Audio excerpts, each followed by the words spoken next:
Today marks the 5th anniversary of the little hybrid console and Nintendo's last-ditch effort after the Wii U's commercial failure, the Nintendo Switch. 103 million consoles sold later, we have seen the achievements and the blunders of our beloved console.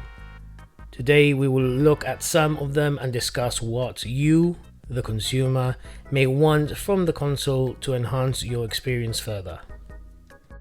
Nintendo was virtually high and dry, with its home console, the then Wii U, becoming a commercial failure, and with the 3DS keeping the company afloat. Many fans felt that maybe it was the time for Nintendo to just carry out the bold move that Sega did back then and become a third-party company. Although this is bleak, it's a no-brainer if you consider the heavyweight intellectual properties it has under its belt, such as the Mario and Zelda series, to name a few. Then came the new project, the NX. Learning from the past and throwing in every piece of innovation seen in different hardware, the Nintendo Switch lacked the horsepower of its competitors, but offered the ability to play on the big screen and carry on playing on the go. In essence, they gave us gaming on tap. And it's hard to do gaming any other way now. With two detachable controllers that were colourful, had rumble, and were gyroscopic amongst other features, Nintendo managed to learn from other hardwares such as the Wii and its Wiimotes and implement them onto this new console. Not only that, having been in the handheld market for over 4 decades, if you count the Game & Watch, they have managed to engineer a console that had a decent display, battery life, and that could manage its temperature effectively whilst doing so. 5 years on, and we have seen 4 different iterations, one of them if you include the red box version. There has not been a lot that has slowed down the momentum that Nintendo's created with this console. There were rumours of a superior iteration for the longest time, a Switch Pro of sorts, capable of 4K gaming, which once again has become a topic of discussion. The Nvidia leak may hint at a new Switch according to articles from websites such as Nintendo Everything and other sources. I will leave a link down below. Now, in hopes of not falling into the speculation trap, I'm sure there's hundreds of YouTubers with far more information and insight and a better industry experience on the matter. Let's just say that the console has a lot of good virtues and a lot of opportunities, and that also includes the OLED model. So there are a few features that need to be considered, and this is the list. The Joycon Drift has been the fly that ruined the soup as far as gamers are concerned, and the mixed resolutions of free repairs in the US and out of your own pocket in other areas has not helped. I have fixed too many now and somewhat given up. Sure, the stick goes through wear and tear like the tires of a car, but at least the latter is found outside of the car, and it's easier to change a tire than to replace a thumbstick, which can void the warranty. There are ways, and aside from the tire analogy, maybe Nintendo, being a natural innovator, should in this case reinvent the wheel. No pun intended. The OLED model was a very good investment, and I meant to do a review of it, but let's just say I haven't used my old one in ages, but I have it as a backup. So yeah, I'm very happy with it. It has double the internal memory at 64GB, a better kickstand and speakers, and of course a glorious OLED screen. Nintendo is known to create mid-cycle revisions of its consoles, although this is not an exclusive practice.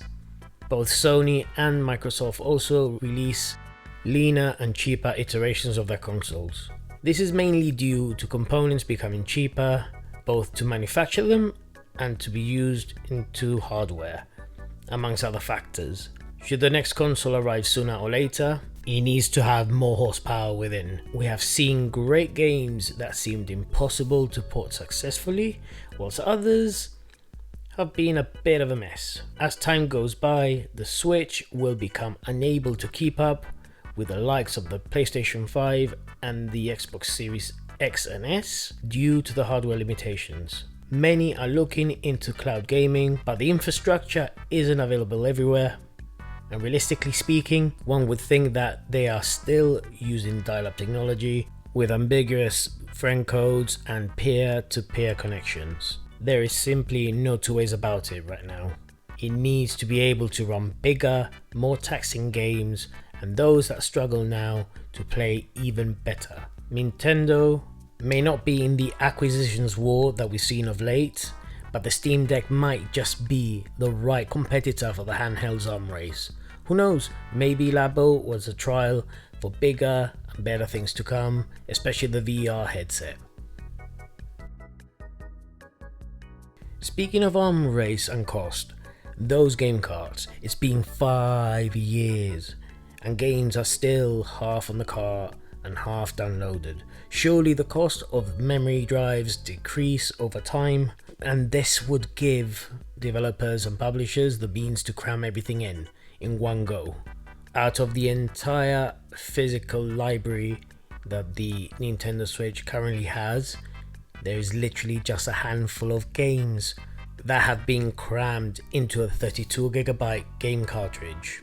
These are Dragon Quest Heroes 1 and 2 for the Nintendo Switch. They were only released in Japan. Final Fantasy X/10-2 HD Remaster, Attack on Titan 2 Final Battle, The Witcher 3 Wild Hunt, which is notorious and I think was one of the first ones to implement this, and SD Gundam G Generation Cross-Rays.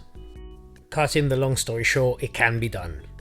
This is one of the tasks that could be solved the quickest and would benefit everyone. Those who make the games, publish them, and those like myself who attempt to preserve gaming in its physical format.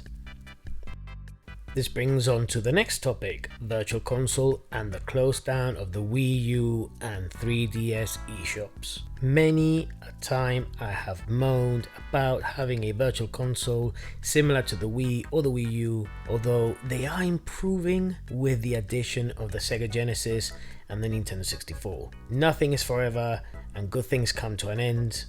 This was inevitable, we all knew about it, the time would come, but it would make a lot more sense to transfer some of the games onto the Switch. Not all games are going to make the cut, that is certain, but one of the most endearing aspects of the Wii U is the fact that it had the Wii's Virtual Console library as well as the DS and the Game Boy Advance. This has obviously upset a lot of people, with some of these titles disappearing indefinitely without any other means of retrieving or playing them.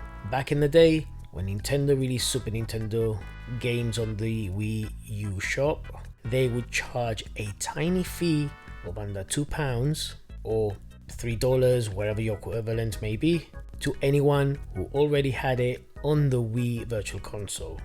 This means that if you already own the game, you could just download it again for a small fee. It was a good compromise. Would that not be a better solution in hopes of keeping fans happy and prolonging the expansive legacy of some of gaming's greatest classics? Surely. The Switch is a good console and could become a great one if they added some of the classics that are bound to a service that lives on borrowed time.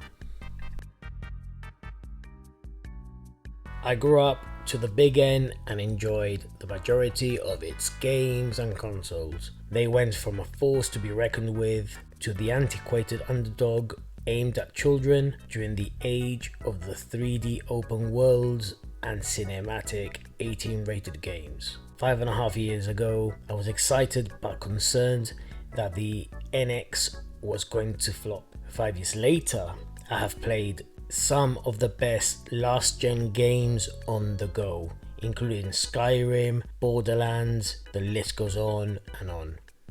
I've even been able to import games from the US and Japan without any issues, Its versatility and success has helped entice big companies to put in their trust and efforts and games onto the Nintendo Switch's library, expanding it ever more. So, the Switch is already through half its life cycle, but I cannot wait to see what will be announced in the coming hours, days, and weeks. They have set a new standard in the gaming industry by creating a hybrid console that appeals to people from all walks of life. Happy birthday, Nintendo Switch. Looking forward to the future. This was a bit of a last minute video. I've been a bit busy. I'm sorting some things in my life out, but I thought it was a really good opportunity to celebrate what is and probably is to date the best console I've ever had. And yeah, just to get your feedback as well. What do you think? Do you feel the same way? Do you agree? Do you disagree with what I've said here? Have you got anything to add? Please leave in the comments down below. I read every single one of them, and I hope to create these kind of videos to basically create a discussion with you, the community. Thank you everyone for watching. Thanks for your time. Have a great day. Take care of yourselves and each other. Stay safe. One love, peace, and happy gaming.